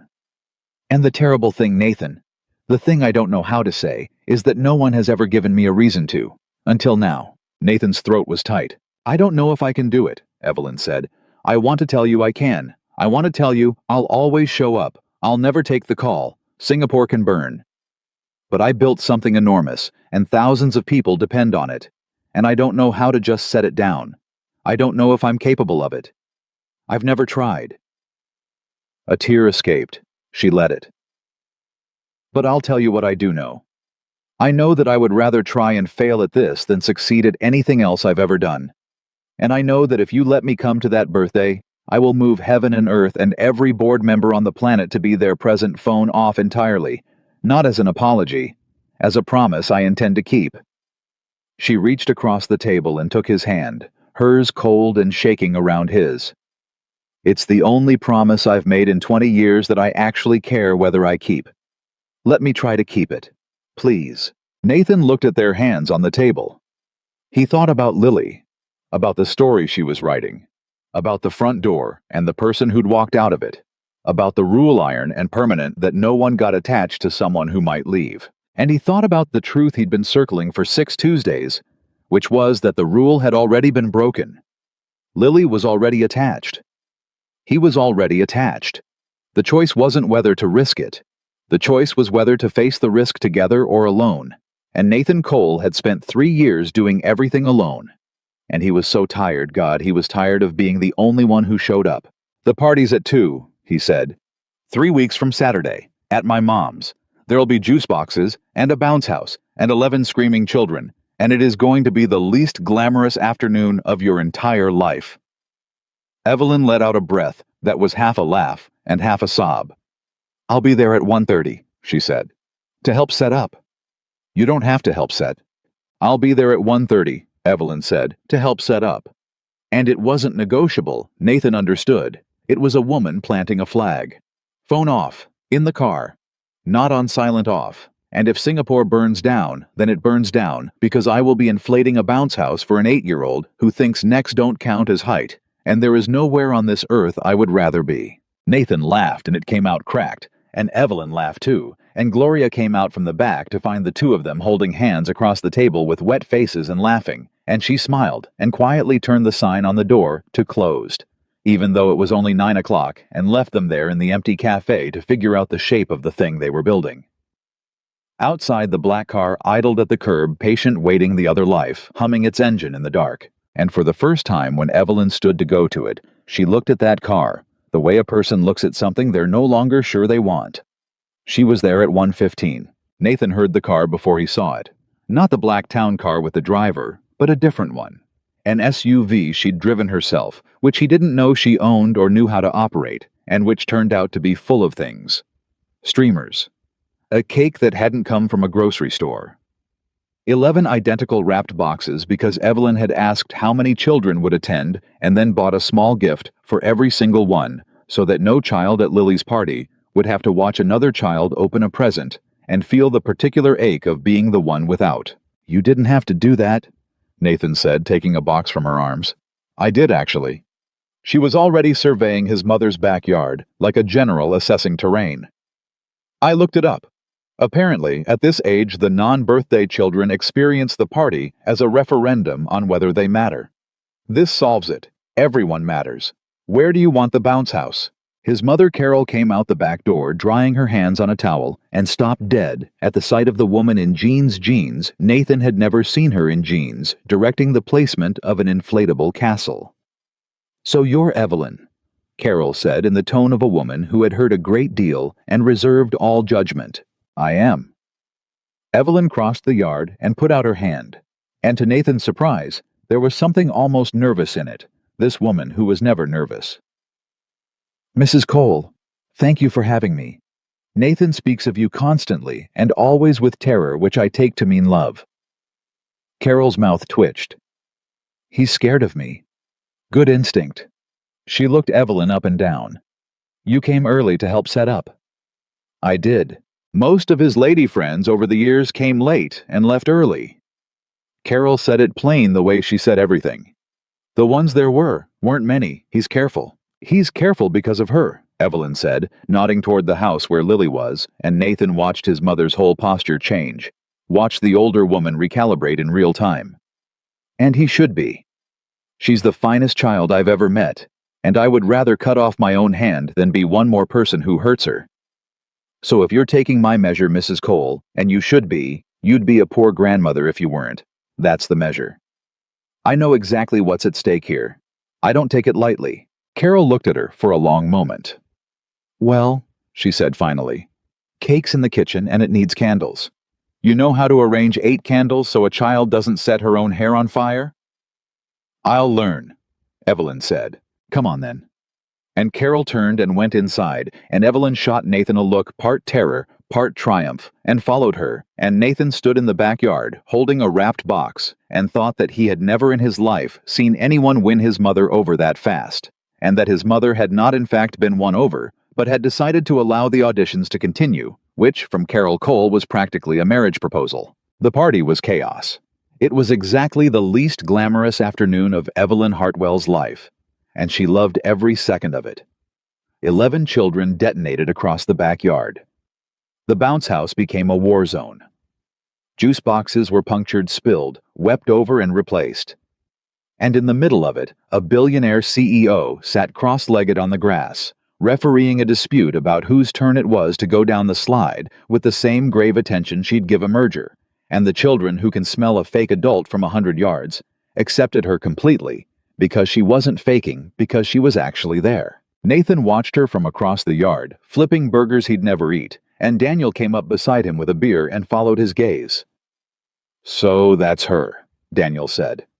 That's her. The billionaire. Danny. I'm just saying, you told me she runs a company. You did not tell me she runs. Daniel had clearly done some research. Nate, do you know what she's worth? No, Nathan said, and I don't want to know. You don't want to know. No, man. Daniel took a long drink. You're the only person on the planet who'd date a woman that rich and refuse to look up the number. That's exactly why she likes me, Nathan said, and it wasn't a joke, and Daniel heard it wasn't and shut up. Later, after the cake, and the 8 candles arranged by a woman who'd never arranged candles before, after the presents, and the 11 small gifts that made 11 children feel they mattered. After the sugar crash and the goodbyes, and the last parent's minivan pulling out of the driveway, Nathan found Evelyn in the kitchen doing dishes. You don't have to do that. I'm aware of what I do and don't have to do, Nathan, and I'm choosing to do this. She didn't turn around. Your mother's watching me through the window over the sink to see if I'll actually finish or if I'll make an excuse and leave the last third for someone else. So I'm going to finish, because I know how women like your mother take a person's measure, and it's not by the cake. It's by whether you do the dishes. Nathan leaned against the counter, smiling. You've got her figured out. I've spent my life reading rooms. It's the one skill that transfers. She scrubbed a plate. This is the best day I've had in longer than I can remember, and I inflated a bounce house and got frosting in my hair and refereed a slide dispute, and my phone has been off for 4 hours and the world did not end. She set the plate in the rack. The world did not end, Nathan. I keep waiting for someone to tell me it ended. It didn't. It's gonna be okay, Nathan said quietly, and for 3 weeks it was. 3 weeks of the world not ending. 3 weeks in which Evelyn Hartwell learned what a normal life felt like and discovered, to her own astonishment, that she wanted it more than she'd ever wanted a deal. She came to a Tuesday, and then a Saturday, and then recklessly joyfully, a plain Wednesday, just to see Lily's soccer practice standing on the sideline in the cold, in a coat that cost more than the other parents' cars cheering with a volume that startled everyone, including herself. She learned Lily's teacher's name. She learned that Lily's front tooth was loose and tracked its progress with genuine investment. She was there the night it finally came out, and she was the one who explained to a nervous Lily exactly how the Tooth Fairy's logistics worked, inventing on the spot an elaborate and internally consistent system involving regional distribution and a rewards program, until Lily was less scared of the gap in her mouth than fascinated by the supply chain. You made the Tooth Fairy have a supply chain, Nathan said afterward, half laughing, half amazed. Children respect systems, Evelyn said. It's the disorganized magic they don't trust. Give it logistics and they'll believe anything. And Nathan looked at her frosting long gone from her hair standing in his small kitchen, explaining tooth fairy logistics, and understood that he had fallen completely hopelessly in love with a woman worth $9 billion, and that the number had never once entered into it, and that this was either the best thing that had ever happened to him or a catastrophe waiting for its moment. It turned out to be both. The moment came on a Thursday. Nathan was under the truck when his phone started buzzing and buzzing and buzzing, not one call, a cascade of them, and texts stacking up faster than he could read. He slid out from under the truck grease on his hands and saw Daniel's name 6 times, and a number he didn't know 4 times, and Evelyn's name once, and he opened Evelyn's first. "Don't look at the news. Call me, please, right now. E." He looked at the news. It took him about 10 seconds to find it because it was everywhere. A photograph, 2 photographs actually side by side. One was Evelyn, but not his. Evelyn, not the woman with frosting in her hair. This was the other one. The corner office one, crisp and untouchable in a magazine profile from 2 years ago, under a headline naming her as one of the most powerful women in the country. And worth there, it was the number he'd refused to look up, and it was even larger than Daniel had implied, large enough that Nathan's stomach dropped just reading it. The other photograph was of Nathan. It was grainy shot from a distance, clearly through a long lens. Nathan on the soccer sideline 3 Wednesdays ago in his old canvas jacket, and Evelyn beside him in her expensive coat, and between them, unmistakable, an 8-year-old girl in a soccer uniform. Lily's face wasn't fully visible, thank God, turned partly away. But she was there, in the frame, in the story. The headline read, "Billionaire CEO's Secret Life, the Navy Boyfriend and the Mystery Child." Nathan called her with shaking, grease-stained hands. "Nathan." She picked up on the first ring. "I am so sorry. Someone must have followed me. I should have been more careful. I know how to be careful, and I got happy, and I got sloppy, and now you and Lily are Nathan." "Is Lily okay? Does she know? Has anyone?" "She's at school." Nathan's voice was flat controlled, the voice he used when everything was on fire and someone had to not be on fire. "She doesn't know. What is this, Evelyn? What is happening?" "It's the press. I've kept my private life sealed for 20 years. Nathan, there's never been a single photo, and now there's you. And her voice broke. "There's her, in the frame. And they're calling her the mystery child, and I could kill someone, I could genuinely. Can they use her picture legally? Can they print my daughter's face?" "No. My lawyers are all ready. Her face is obscured in most of them, and where it isn't, we're getting it pulled. I have people on it. It will not spread. I promise you, it will not." She was breathing hard. "Nathan, say something, please. You've gone quiet, and your quiet is worse than anyone else's shouting." Nathan stood in his driveway with grease on his hands and looked at the photograph of his daughter on the soccer field, taken by a stranger through a long lens, printed under a headline calling her a mystery, and felt something cold and old and protective rise up in him. The thing that had made an 8-year-old girl step between a bully and a smaller kid, the thing he'd given her, the thing his own father had given him. "I have to go get her," he said. "From school. Right now. Before this reaches the other parents, before some kid says something, before she hears the word mystery child from anybody but me." He was already walking to the truck. "I have to be the one who explains it. Do you understand? Whatever else happens, I have to be the one. She's not going to learn about her own life from a headline. Yes, go. Of course. I'll Nathan. What can I tell me what to do? I'll do anything. Right now." He climbed into the truck. "Right now I need you to handle your side and let me handle mine. That's the only thing that helps. You make the pictures of her face disappear, and I'll take care of the little girl attached to it." He hung up before she could answer, and drove to the school and signed Lily out early. And the whole way home, he tried to figure out how you explain to an 8-year-old that her private life was now a national headline, that the woman she was learning to love was more famous and more powerful and more complicated than anyone had let her know. He didn't have to figure it out in the end. Lily figured it out first, the way she figured everything out first. "Daddy," she said from the back seat, "why'd you pick me up early? Am I in trouble?" "No, baby, you're not in trouble." "Is it Evelyn?" And when Nathan's eyes shot to the rear view, Lily was watching him with that too old expression, the 8 going on 41. Marcus said his mom saw a picture of you and Evelyn on the internet, and that Evelyn is super rich, like $1 bazillion, and that you're her boyfriend now, and everybody was talking about it at recess. She paused.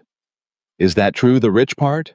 Nathan pulled the truck over. He couldn't have this conversation while driving. He put it in park on the shoulder and turned around to face his daughter. Yeah, he said. It's true. Evelyn has a lot of money. A whole lot. Lily absorbed this. Like a princess. Sort of.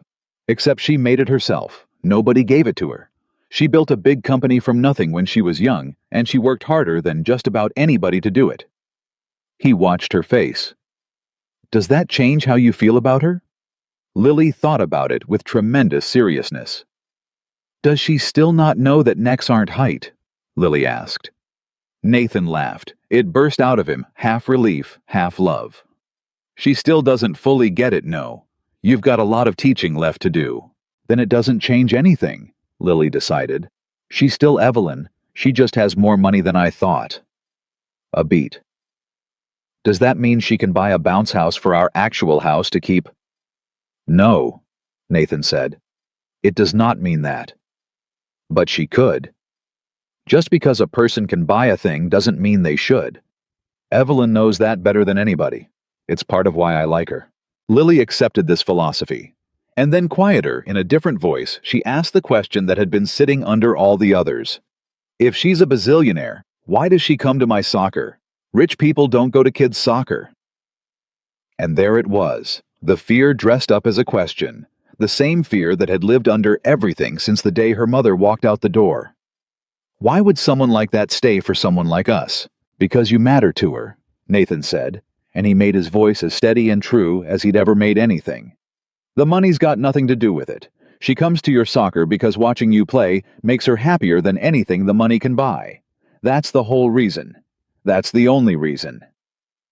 Lily looked at him for a long moment, and then she nodded satisfied, and looked out the window and said, Okay, can we get McDonald's since I'm out of school early? And Nathan laughed again and said yes, and pulled back onto the road, and for a little while it seemed like maybe it would be okay. Maybe the storm would pass over their heads without touching them. But the storm was only getting started. Because a headline like that doesn't just sit there. It grows.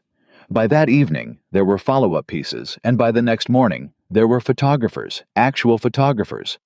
2 of them parked down the street from Nathan's house in a car that didn't belong to the neighborhood.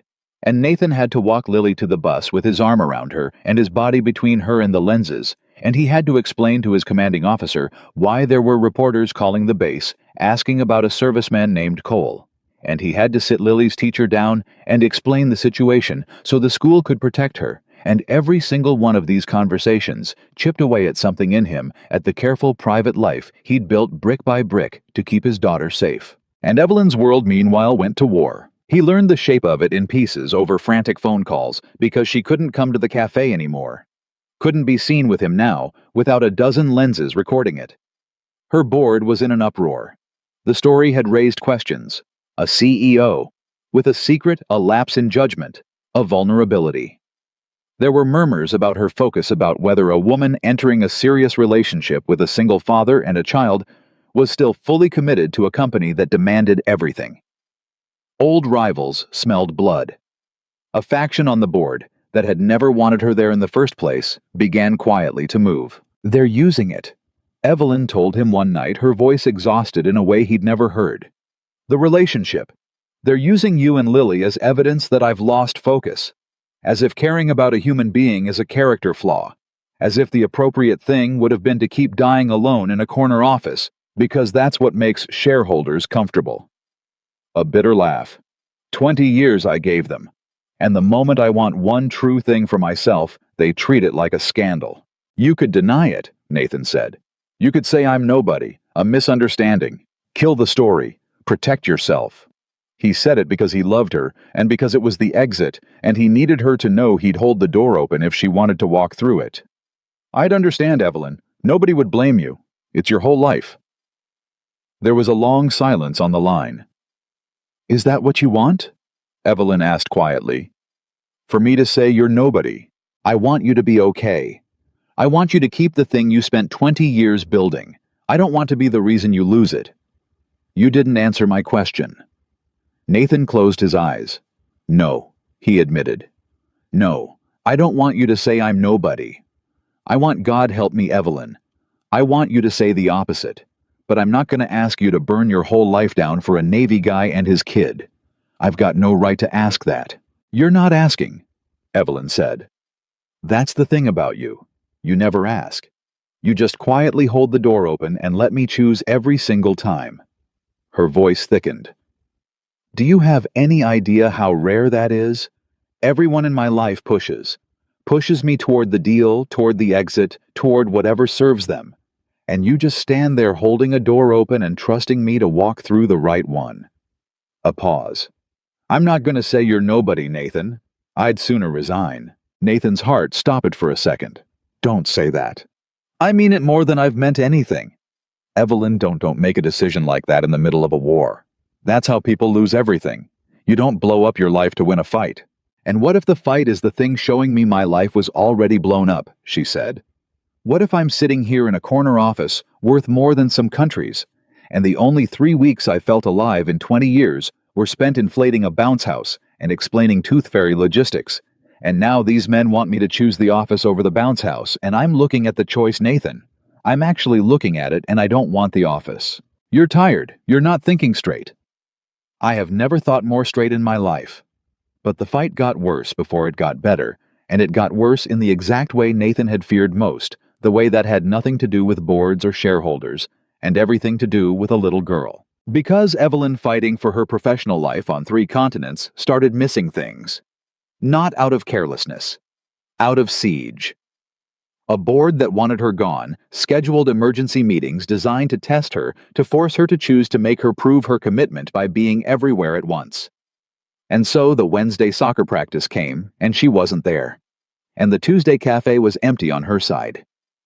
And the phone calls got shorter, more distracted, punctuated by other voices in the background, by one moment Nathan, by the sound of a woman being pulled in 10 directions, who could not, no matter how much she loved them, be in the one direction that mattered to an 8-year-old. And Lily noticed. Lily who noticed everything. Lily who organized her animals by height so the world would hold. Still watched the world start to move. Is Evelyn coming to my recital? Lily asked the night before. She said she'd come. She promised. She said phone off and everything. She's gonna try, baby. She's got a lot going on with her work right now. Lily got very quiet, and the next night at the recital, Evelyn's seat was empty. Nathan sat in the folding chair beside the empty one and watched his daughter come out on stage and scan the audience. Scan it once, twice, looking for a face that wasn't there.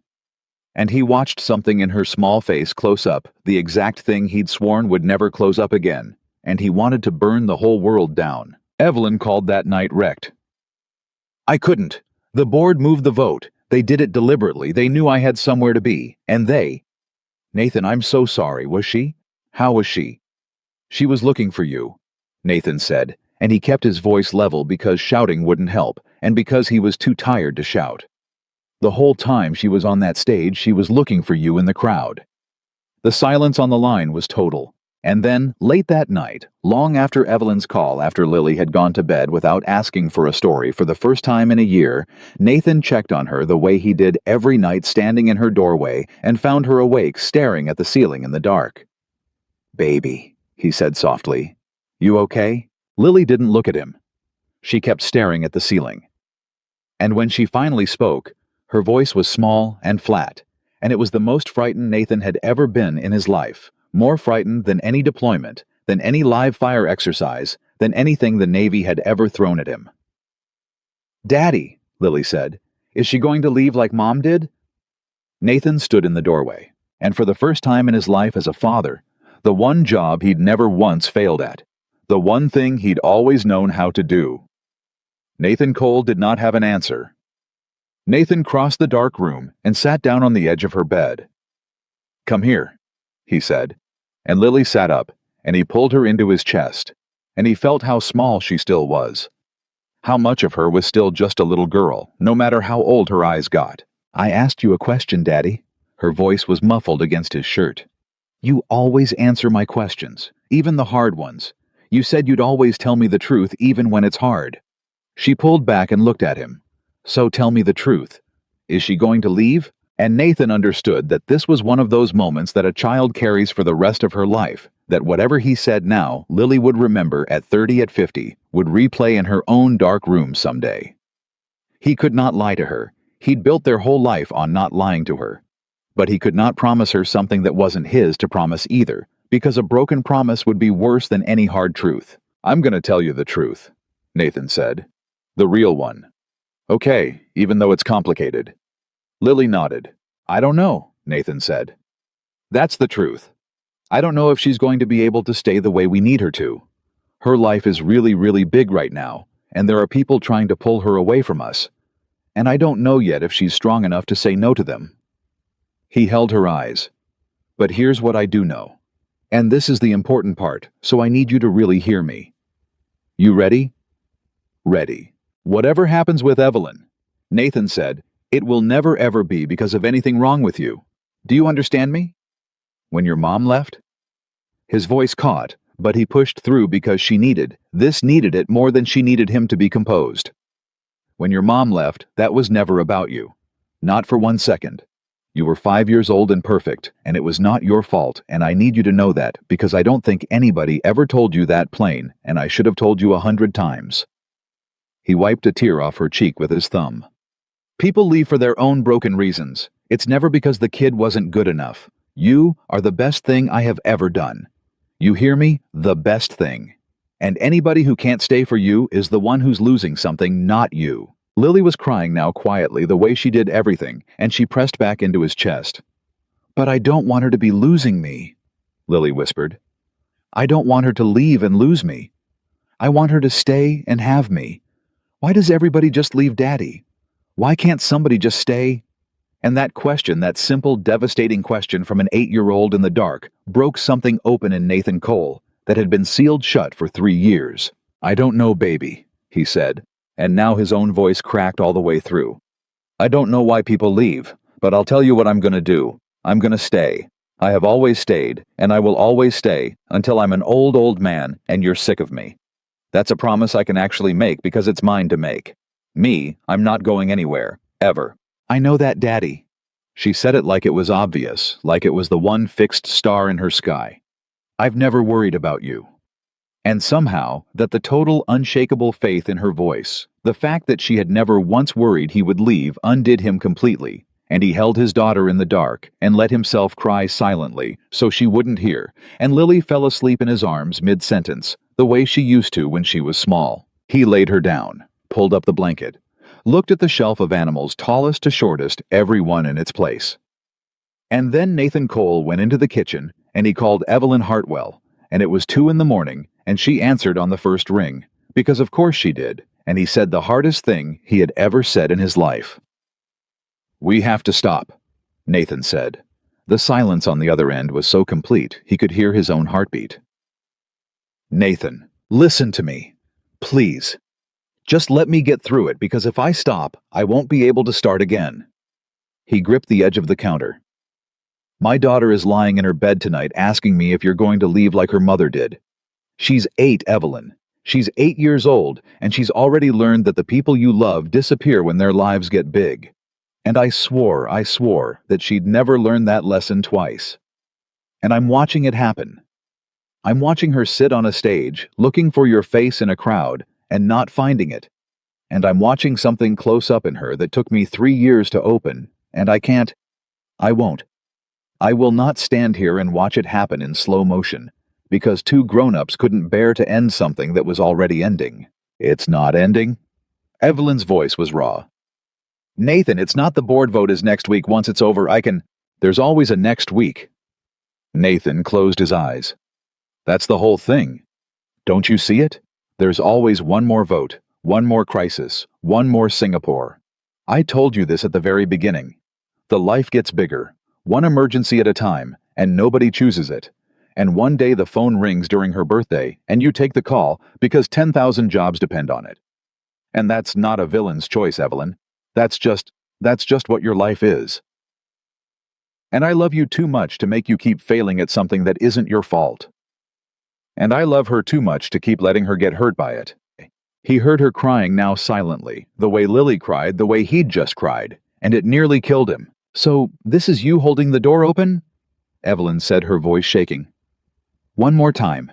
You're standing there, holding the door, and telling me to walk through it, and telling yourself it's for me, when really, Nathan, really, it's because you're terrified, and you'd rather end it clean than risk her getting hurt. I understand. I do. But don't you dare tell me this is for my sake. Have the courage to tell me it's because you're scared. Of course I'm scared. It came out louder than he meant, and he glanced toward Lily's room and lowered his voice fierce. Of course I'm scared. I'm terrified. I have been terrified since the night you sat down at my table, because I knew the math didn't work. I knew what you were and what I was, and I let myself fall anyway, because you made me feel like a person again, and I was selfish. And I let my daughter fall too, and now she's paying for it, and yes, I'm scared.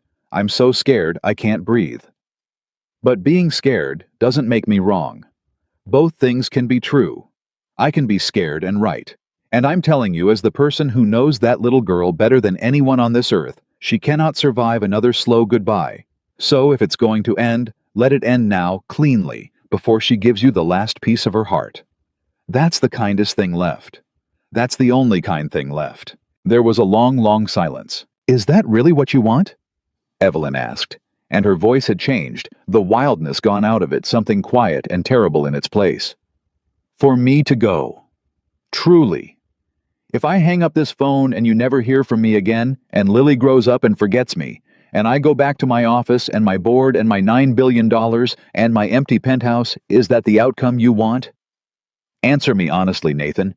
You've never lied to me. Don't start now. Is that what you want? And Nathan Cole stood in his dark kitchen at 2 a.m, and he opened his mouth to say yes, because yes was the safe answer. Yes was the disciplined answer. Yes was the answer that protected his daughter behind a wall where no one could ever hurt her again. And he couldn't say it. No, he whispered. God, no. It's the last thing I want. Then why? Evelyn said, and she was crying again, but there was steel under it now. Are you asking me to do it? Because I don't know how to want you and protect her at the same time, Nathan said, and it was the truest thing he'd ever said, the thing at the very bottom of him. I don't know how to do both. I only know how to protect her. It's the only thing I've ever been good at. And you wanting you, it feels like the opposite of protecting her. Like every day I let you in is a day I'm gambling with the one thing I can't afford to lose. And what if, Evelyn said slowly, protecting her and having me aren't opposites? What if you've built your whole life on the idea that love is a risk you take against your daughter? When the truth is that the bravest thing you could show her, the single most important thing she could ever learn, is that love is worth staying for. That when it gets hard, you don't run. You don't end it clean to avoid the pain. You fight for it. What if the lesson she needs isn't people leave or trust no one, but this is what it looks like when two people refuse to give up on each other? Her voice broke. You want to protect her from watching someone leave. But Nathan, right now, tonight on this phone call, you're the one about to leave. You. Not me. I'm not going anywhere. You're the one trying to walk out the door first so it can't hurt as much. And she'll learn that too. She'll learn it from you. Nathan stood frozen in the dark. Because she was right. God help him, she was right, and he hadn't seen. It hadn't let himself see it, that the wall he'd built to protect Lily was the same wall that would teach her to run. That a father who ended things clean, to avoid the pain, was teaching his daughter to do exactly the same, and that the bravest thing, the thing that would actually save her, was the one thing his whole disciplined, self-protecting, battle-hardened soul had never learned how to do. To stay in the fight when the fight got hard, to let someone help carry it. I don't know how, Nathan said, and his voice was barely a voice at all. Neither do I, Evelyn said. Do you understand? I don't know how either. I've never done it. I ran from my marriage into my company because the company was safer than a person. I've spent 20 years choosing things I can control over people I can't. You're not the only one who built a wall, Nathan. Mine's just made of money instead of discipline. We're the same. That's why it works. That's why it's terrifying. A breath. So let's not know how together. Let's be two people who don't know how figuring it out instead of two people who ran. For her. And for us. Because I am done running. I decided it tonight, sitting in a board meeting that stole your daughter's recital from her watching those men congratulate themselves. I'm done. I don't want the thing they're fighting to make me keep. Evelyn. Don't hang up, she said. Whatever you do, don't hang up this phone. Because if you hang up, we both go back to our walls, and we both spend the rest of our lives safe and alone, and telling ourselves it was the responsible thing. And I would rather burn every dollar I have than watch us do that. A pause. Stay on the phone with me, Nathan. Just stay. Can you do that? Can you just stay on the phone until the sun comes up? Can we just not hang up? And Nathan Cole, who had spent 3 years being the only one who stayed, who had never once let anyone help him carry the weight, sat down slowly on his kitchen floor with his back against the cabinets and the phone pressed to his ear, and did the hardest and bravest thing he had ever done, which was nothing at all. Yeah, he said. I can stay on the phone. And they stayed. Two people who didn't know how on a phone line at 2 a.m, not solving anything, not fixing anything, just refusing for the first time in either of their lives to run. He didn't hear from her for 4 days after that night. It was the longest 4 days of his life. They hadn't broken up. The phone call had ended near dawn, with something unresolved, but alive with, "Don't hang up. Don't give up. Let me try to figure this out," with Evelyn saying, "Give me a week. Give me until the vote, and then I'll show you what I choose. I won't tell you. I'll show you." And Nathan had agreed because after a night on the kitchen floor, refusing to run, agreeing to wait was the least he could do. But 4 days of silence when the news was full of her was its own particular torture, because the news was very full of her. The board fight had gone public. There were stories every day now. Empire in turmoil.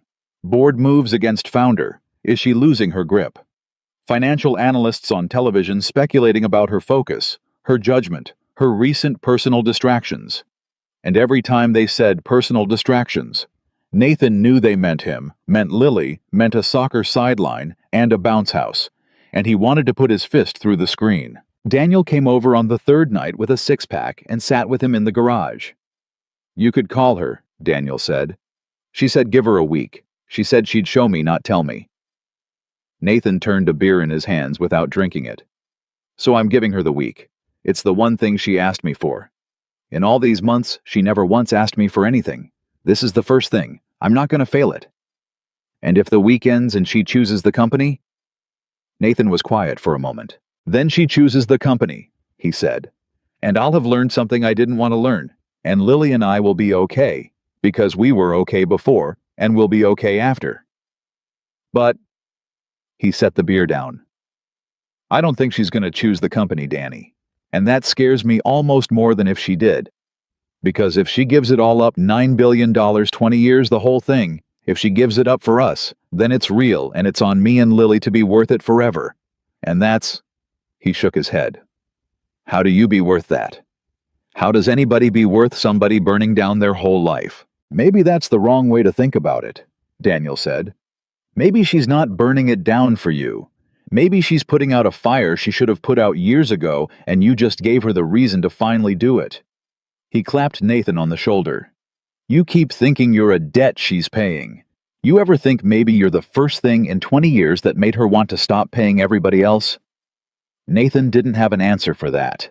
The 7th day was a Saturday. Nathan had told himself he wouldn't watch the news, and then he'd watched it anyway all morning, because the board vote was that day, and the whole financial world was waiting to see whether Evelyn Hartwell would survive it.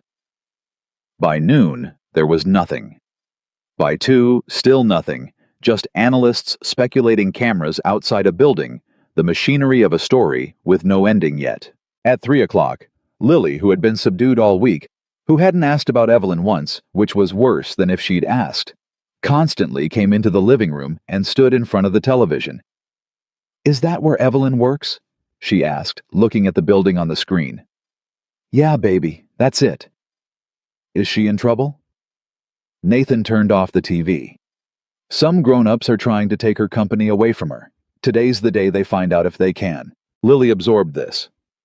Do you think she's scared? I think, Nathan said carefully. She's probably very scared. But I think she's also very brave. Braver than those men know. Lily nodded slowly, and Nathan thought that was the end of it. And then his daughter said something that stopped his heart. I hope she wins, Lily said quietly. Even if she can't come back to us. I hope she still wins. Because she's my friend, and I want good things for her even if I don't get to keep her. And then she walked back to her room, an 8-year-old who had just demonstrated more grace than most adults manage in a lifetime, and Nathan sat alone in the quiet living room and had to put his face in his hands.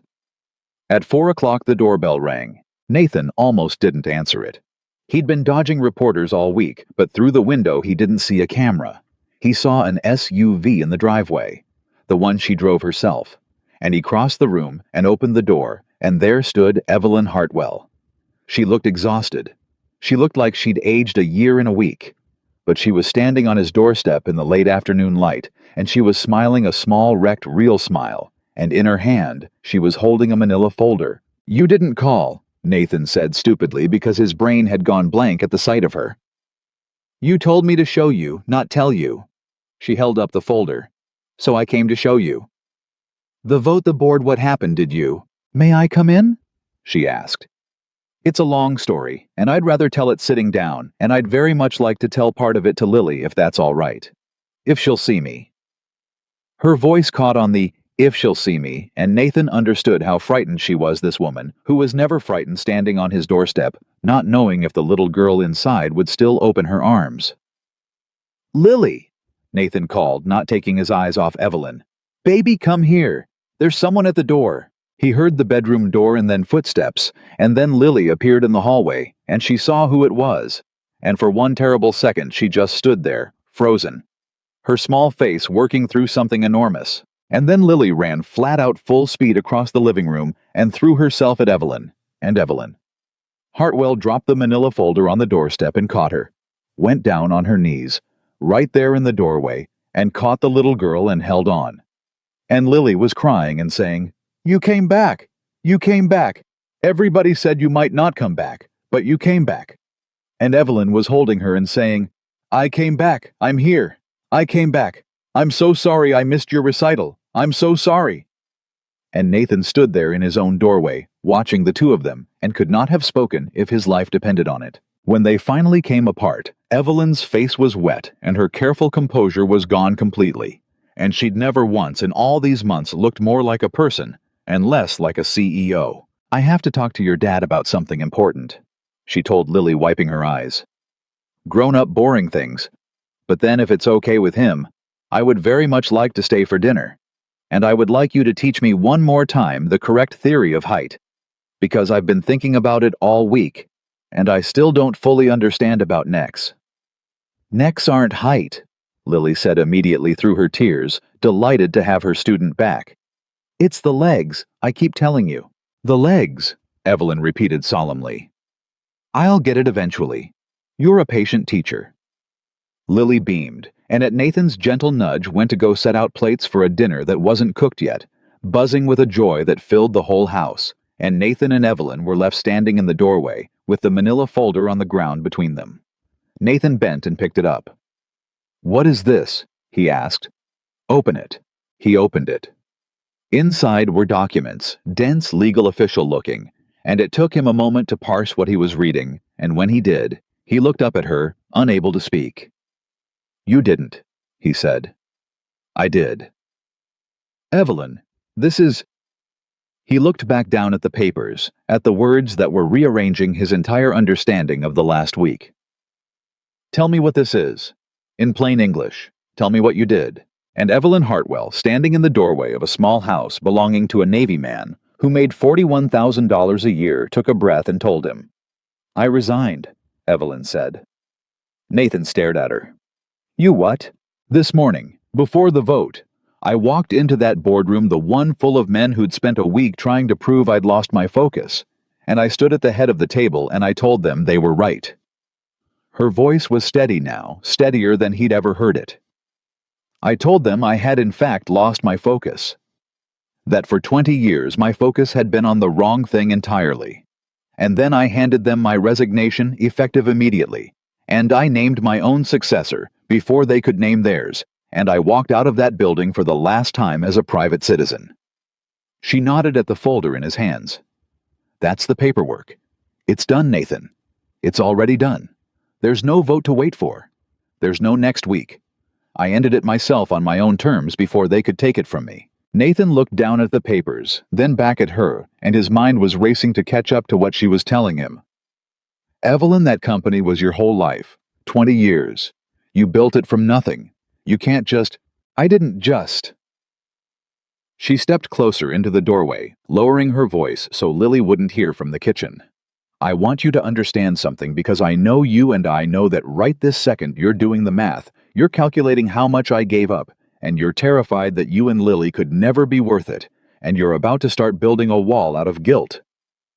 She put her hand flat on his chest. Stop. Listen to me. I didn't give up my life for you. I got my life back. Do you understand the difference? Those men in that room weren't fighting to protect something I loved. They were fighting to keep me chained to something that stopped loving me back a long time ago. The company was never going to hold my hand when I'm old. The company was never going to explain the Tooth Fairy's supply chain to a child. The company was a beautiful, enormous cage, and I built it myself brick by brick, and I've been sitting in it for 20 years telling myself the view was the point. She shook her head. You didn't cost me my life, Nathan. You showed me I'd been living in a cage. There's a difference, and I need you to hear it, because I'm not going to spend the rest of my days with a man who thinks I'm a sacrifice he has to earn. Nathan's throat was too tight to speak for a moment. What are you gonna do? He finally managed. You can't just a person like you doesn't just stop. You'll go crazy inside a month. At that, Evelyn smiled, and it was a different smile than any he'd seen, brighter, freer, almost young. I'm not stopping, she said. I'm starting something new. Turn to the second page. He turned the page, and there in the same dense legal language was a second document, and this one made his breath catch even harder than the first. A foundation, he read slowly. He looked up. You started a foundation. I'm funding it myself. A very large portion of what I have, the portion I don't need to live simply for the rest of my life, which turns out to be almost all of it, because it turns out one person needs shockingly little. She was talking faster now, lit up, and Nathan realized he was watching Evelyn Hartwell excited about something for the first time. It's for single parents, for families in crisis, for the Nathan Coles of the world, the man working himself to exhaustion, making $41,000, learning to braid hair off a video at midnight, because his daughter's dignity matters more than his sleep. Do you have any idea how many of him there are? Millions. Millions of parents doing it alone, one paycheck from disaster, invisible to every system built by people like the ones I just resigned in front of. Her eyes were bright. I spent 20 years learning exactly how money and power move through the world. I know how to build things. I know how to make an organization run, and I have finally found something worth building it for. Not an empire that outlives me and belongs to no one. A thing that catches people before they fall. That's what I'm going to do with the rest of my life, Nathan. And I didn't do it for image, and I didn't do it for damage control, and I didn't do it to win you. She took the folder gently from his hands and set it on the side table. I did it because you made me remember I was a person who once took the punishment so a hungry girl could eat. I lost that girl somewhere in 20 years of boardrooms. You gave her back to me. So this... She gestured at the folder. This is her. This is me being her again. Finally. Nathan looked at her for a long moment. And then, because there was nothing else to do, because every wall he'd built had just been quietly dismantled by a woman who'd dismantled her own. To do it, he reached out and pulled her into his chest and held her, and Evelyn Hartwell, who had held herself apart from the world for 20 years, let herself be held. You should have called me, he said into her hair. I spent 4 days thinking you were going to choose the company. I told you I'd show you, not tell you. She pulled back and looked up at him. Words are cheap, Nathan. You taught me that actually the very first night when you said people always say they'd give it all up and never do. So I wasn't going to say it. I was going to do it and then stand in your doorway with the proof in my hand so that you would never, ever have to wonder whether I meant it. She reached up and touched his face. I'm not a woman who says she'll stay. I'm a woman who resigns from a $9 billion company on a Tuesday and shows up on your doorstep on a Saturday. That's the only kind of staying I know how to do, the kind you can hold in your hand. From the kitchen, Lily's voice rang out impatient and delighted. Are you guys done being boring yet? I set the plates. There's nothing to eat, but I set the plates. And Evelyn still has to learn about necks. Evelyn laughed, the real one, the escaped one, the one Nathan had fallen in love with in a closing cafe a lifetime ago, and wiped her eyes. We're coming, Nathan called, and then quieter to Evelyn. You sure about this? All of it, because there's no undo button on a family. You come in here, you sit at that table, you let her keep teaching you about necks, there's no walking it back. She's already given you the last piece of her heart. You saw her run at you just now. There's nothing held back anymore, so I need you to be sure. Evelyn looked at him, and there was no vault left in her, no distance, no locked door, just a woman standing all the way in the open. Nathan Cole, she said. I have never been more sure of anything in my life, and I've made billion-dollar decisions with less certainty than I feel standing in this doorway. She took his hand. Take me to dinner, even if there's nothing to eat, especially if there's nothing to eat. I'll learn to cook. I'll learn everything. I've got the rest of my life and nowhere else I'm supposed to be for the first time since I was 23. A pause, and her voice went soft. Do you know what that feels like? To have nowhere else you're supposed to be? I'd forgotten. I'd completely forgotten. And Nathan Cole led Evelyn Hartwell into his small kitchen, where an 8-year-old was standing guard over a table set with empty plates, and the three of them figured out dinner together. Nathan cooking, Evelyn chopping vegetables badly, and being lovingly corrected by Lily, who had opinions about knife technique she'd absorbed from her father, and it was loud, and it was imperfect, and it was the least glamorous evening of Evelyn's entire life, and she would remember it until the day she died, as the night her real life began.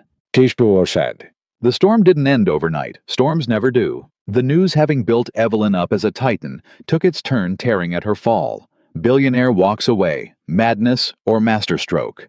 What really happened in the boardroom?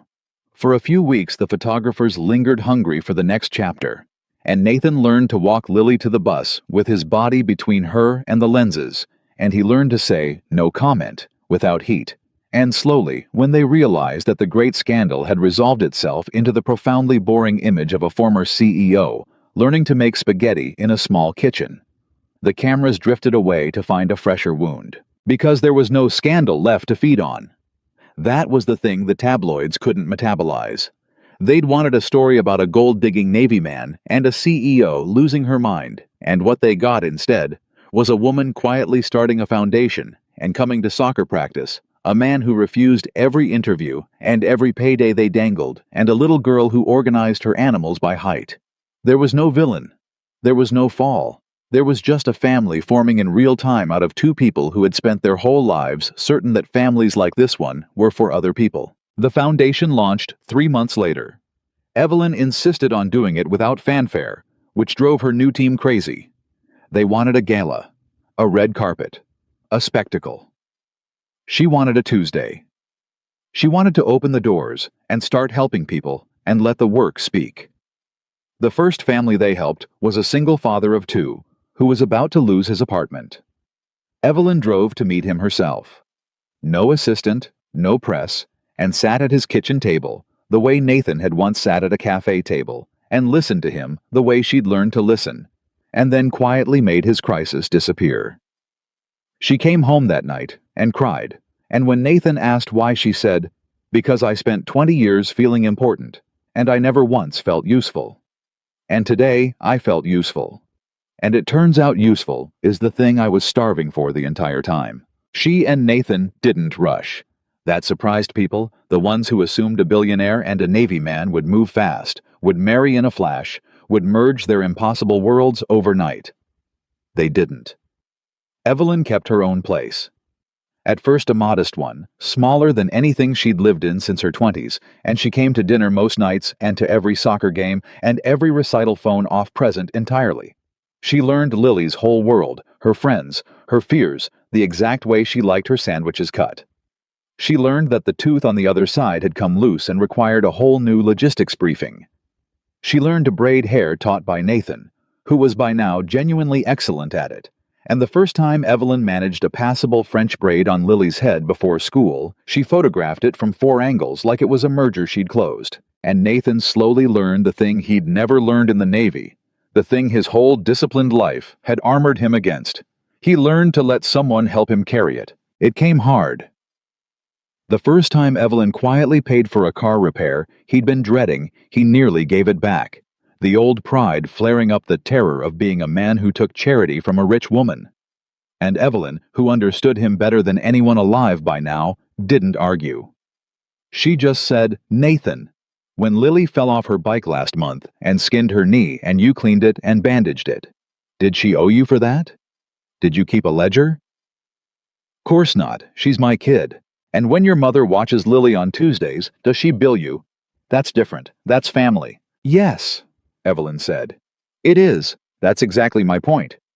And she'd let it sit there, and Nathan had understood slowly that letting someone love you, letting someone help, wasn't weakness and wasn't debt. It was just what family was.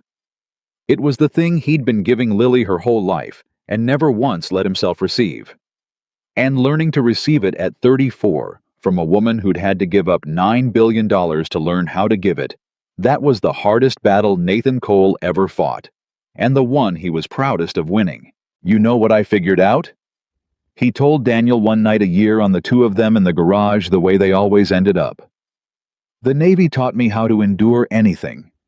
Take any hit, carry any weight, never break, never ask for help. 20 years I thought that was the whole game. Endurance. And it's not. It's not." Nathan turned a wrench over in his hands. Some battles aren't about endurance. Some battles you win by finally letting somebody stand next to you. By not doing it alone. Turns out that's the harder thing. I could endure anything. What I couldn't do was let somebody in. She had to teach me. A woman who'd never let anybody in either. We taught each other. He set the wrench down. 2 people who spent their whole lives building walls, and it turned out the bravest thing either of us ever did was let the other one over. Daniel was quiet for a moment. Then, "You know I set up that blind date, right? The one that fell through. The one that put you in that cafe that night." "I'm aware, Danny. You remind me every chance you get. I'm just saying, you should probably name your first kid after me." "Absolutely not." "Middle name?" "No." "A pet then. A dog." "Daniel." Nathan laughed, and it was the easy laugh of a man whose life had room in it. Now room he'd never had before. Room a woman had walked into on a cold Tuesday night and never left. They married 18 months after the cafe. It was small Evelyn who could have bought any wedding on earth. Wanted the backyard, the same backyard where she'd once inflated a bounce house and won over Carol Cole by doing the dishes. 50 people. Carol cried and pretended she wasn't. Daniel gave a speech that started as a joke and ended with him unable to finish because he was crying too. And Lily. Lily walked Evelyn down the makeshift aisle because when Nathan had asked his daughter who should give Evelyn away, since Evelyn had no family of her own, to do it, Lily had said with total 9-year-old authority, "I will. She's mine. I found her first. At the park. With the animals." And no one had argued because it was true. At the reception, Lily gave a toast. She was 9 now, still reading 3 grade levels up, still organizing her animals by height.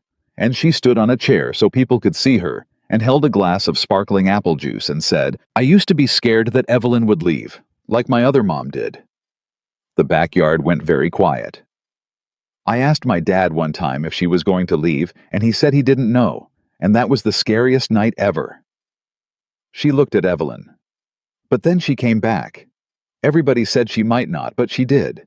And she gave up a whole company and $1 bazillion, and my dad kept saying she was giving up so much, but I don't think she was. I think she was just coming home. She just didn't have a home before, and then she found ours, and now it's hers too." Lily raised her glass. "So this is my toast to Evelyn, who came back, and who still doesn't totally understand about Nex, but that's okay because now she has forever to learn." And the backyard dissolved. There wasn't a dry eye in it. Carol, openly weeping. Now Daniel. A mess. Nathan with his arm around Evelyn, and both of them undone, and Evelyn climbed up on the chair beside her new daughter, and pulled her into her side, and said loud enough for everyone to hear, "For the record, I have finally learned about Nex. It's the legs. She's an excellent teacher. It only took me 2 years." And everyone laughed through their tears, and Lily beamed like she'd closed the most important deal of her life, which in a way she had. Tetsuben. Years passed the way years do. The foundation grew into something that helped thousands, then tens of thousands of families. The invisible parents, the ones a paycheck from disaster caught now before they fell by an organization run by a woman who knew exactly what it was to be starving for something money couldn't buy. Evelyn never went back to the empire. She never once regretted leaving it. On the rare occasion a reporter asked whether she missed the power, she'd say the same thing every time: "I have more power now than I ever had. I just finally pointed it at something that mattered." And she'd change the subject to whatever family the foundation was helping that week, because the empire bored her, now genuinely bored her, and the families never did. Nathan stayed in the Navy until his time was done, and then he did the thing he'd wanted to do at 18 before life took him a different way. He opened a small garage, worked with his hands fixed. Engines came home every night smelling of honest work and greeting a house that was full instead of empty. He never let Evelyn's money change who he was. He never once ate off it, never let it soften him into a man he wouldn't recognize. He kept the truck with 190,000 miles until it finally died at 240, and he mourned it like a friend. Lily grew up. She grew up the way you hope a child grows up when she's loved right. Steady and brave and generous. Still the girl who'd stepped between a bully and a smaller kid, still doing the math on what she could afford to lose so that someone else wouldn't have to lose anything. She never forgot the lesson of that dark night when she'd asked her father if Evelyn would leave. But the lesson she carried wasn't the one Nathan had feared she'd learn. It wasn't "people leave." It was the opposite. It was the one Evelyn had fought for on a 2 a.m. phone call, that love is worth staying for, that when it gets hard, you don't run. That the bravest thing two people can do is refuse to give up on each other. She'd watched her father learn to let someone help him. She'd watched a billionaire walk away from an empire and call it coming home.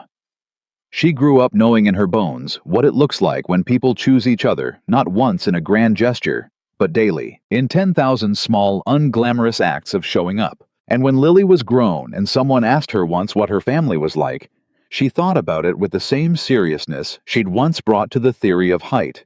And she said, "My family isn't perfect. We're not one of those families that has it all figured out. My dad's stubborn, and my mom, my second mom, the one who chose me.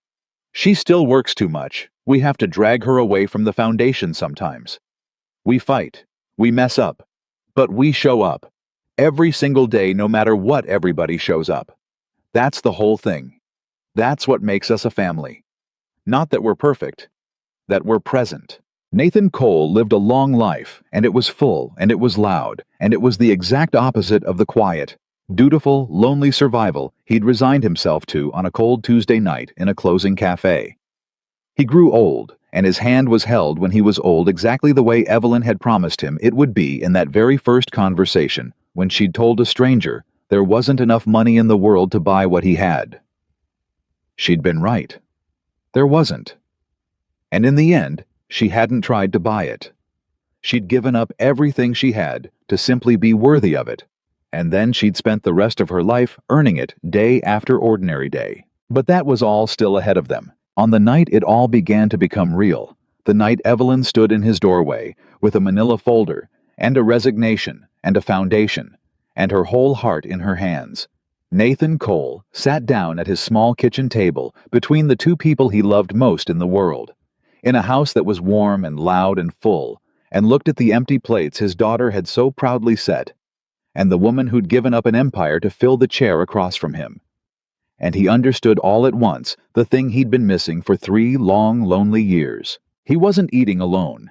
He would never eat alone again. And Nathan Cole. Navy man. Single father. A man who'd once gotten dressed up to sit by himself at a table for 2 reached out and took the hands of his daughter and the woman who'd chosen them. And they bowed their heads, and he said grace over a dinner that wasn't even cooked yet.